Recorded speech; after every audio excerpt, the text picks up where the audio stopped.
Do you think that a band like Pink Floyd, had it come out today as opposed to 30 years ago, would have had a chance? I've no idea.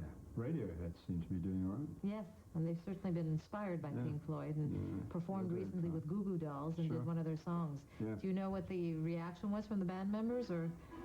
No reaction. What was your reaction? Well, in terms of seeing the song on the tribute, the New York tribute, yes. I was surprised. Really? I was surprised. Pleasantly surprised? Pleasantly surprised, yes. Yeah. How do you feel when you hear about all these young bands saying that their major influence is Pink Floyd, and then new audiences discovering them? I think new audiences discovering is fine, but I find it always extraordinary that how bands are influenced. I find that quite extraordinary, and it's in some ways a shame, you know. But maybe it's inevitable that so much creativity in terms of musicians together went on in the 60s and 70s that bands seem to be not able to break out. I think that's probably largely to do with record companies and radio stations and television companies refusing to allow real experimentation to go on because it doesn't sell Coca-Cola.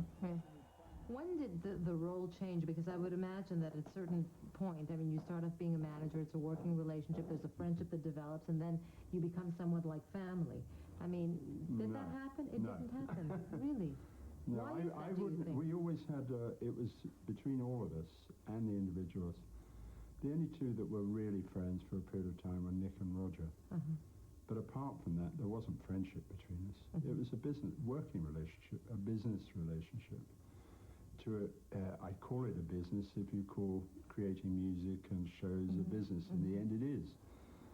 But it was undoubtedly, you know, I was a facilitator for them in terms of getting things done.